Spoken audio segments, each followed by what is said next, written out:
En este vídeo vamos a ver un ejemplo de Spring con Hibernate en NetBeans.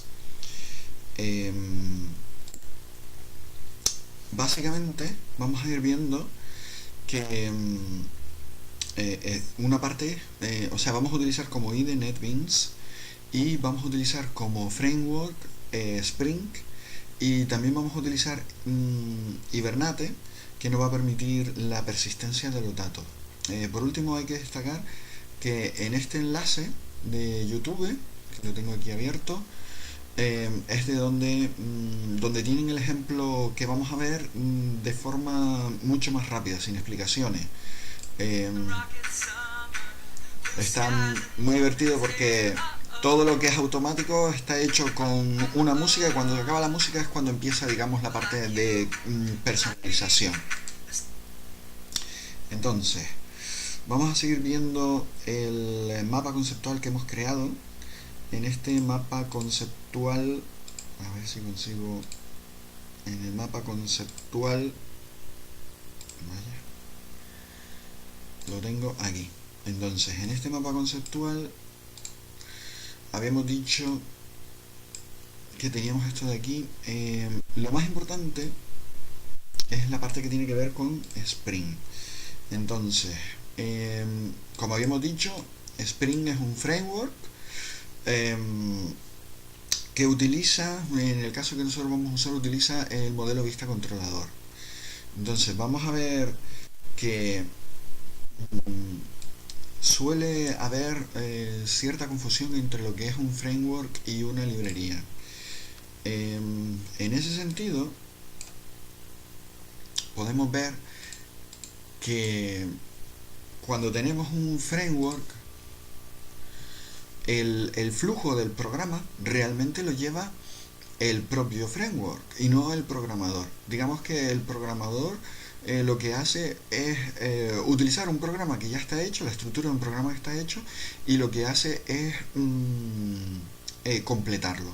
Sin embargo, cuando estamos utilizando una librería, la diferencia es que nosotros llevamos el control del flujo del programa y utilizamos allí donde nos hace falta la librería. Por ejemplo, si necesitamos para el tema de las fechas en Java, en Swing, podríamos utilizar el JXDatePicker, que es un picker que nos permite seleccionar la fecha de forma sencilla, pues estamos utilizando una librería. Sin embargo, un framework como el Spring es otra cosa. Aquí viene un ejemplo que dice que un framework, esto creo que me lo contó un alumno que se llama José Alemán, un framework es como si estuviéramos en IKEA y entramos por un sitio, y entonces tenemos que recorrer todo el recorrido que nos plantea IKEA y recorremos toda la tienda. Nosotros no podemos empezar por donde nos dé la gana, tenemos que seguir ese recorrido. Pues un framework viene a ser así. Entonces, cuando estamos trabajando con un grupo de trabajo grande, pues nos interesa utilizar un framework. Está todo predeterminado, entonces nosotros lo único que tenemos que hacer es seguir el guión del framework y rellenar aquellas partes que nos interesan. Esto es lo que conseguimos con el Spring. Las cosas se hacen de una manera siempre. Otro aspecto muy importante que siguen muchísimos frameworks, incluido Spring, es el modelo vista controlador. Entonces, en el modelo vista controlador, fíjense que tenemos una parte que vendría a ser la vista, que es la parte que idealmente muestra los datos. Simplemente muestra los datos. Eso sería la vista.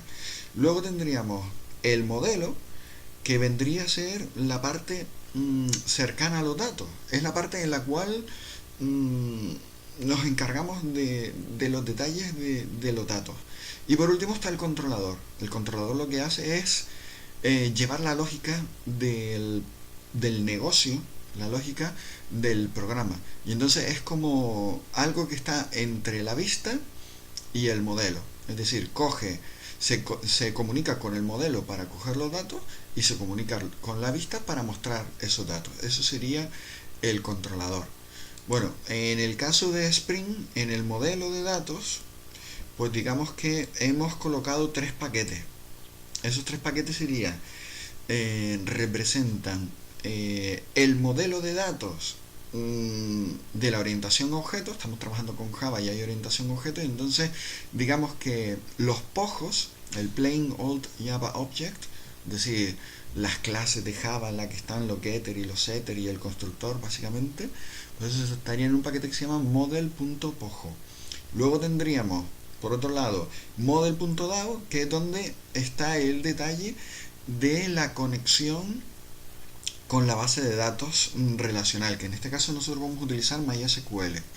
Y por último está model.util, que es lo que realmente esconde el detalle de la gestión de la sesión con Hibernate. Porque para lo que es la persistencia de los datos, la persistencia de los objetos en la base de datos relacional, vamos a utilizar Hibernate, que es otro framework que trabaja conjuntamente en este caso con Spring. Bien, en el caso del modelo de datos, el modelo de la base de datos relacional, además, bueno, esto lo vamos a ver después. Bueno, con esto ya lo único que nos quedaría por ver sería Hibernate, en el cual Hibernate, recordemos que es un Object Relational Mapping Framework. O sea, es un framework que lo que nos permite es la correspondencia entre los objetos y la base de datos relacional. Ya lo habíamos dicho aquí, entre lo que es los POJOs, que son los objetos, y la base de datos relacional. Entonces el Hibernate es el que nos va a hacer el que nos va a permitir trabajar de esa manera, de tal manera que en nuestro programa Java vamos a trabajar todo el rato con objetos. El Hibernate es el que va a hacer va a permitir que nosotros hagamos una abstracción de tal manera que los detalles del almacenamiento de datos en la base de datos relacional se haga a través de Hibernate. Para ello Hibernate implementa una versión de SQL que se llama HQL, Hibernate Query Language. Entonces, esta es la que nos permite que las diferencias entre los diferentes dialectos de SQL, porque hay diferencias entre lo que es MySQL, SQLite, Oracle, el SQL de SQL Server, es decir, todos esos tienen diferencias, y el HQL, digamos que es un lenguaje de más alto nivel que por debajo traduce al SQL de cada gestor de bases de datos concreto. Bueno, y con esto ya tenemos la introducción teórica.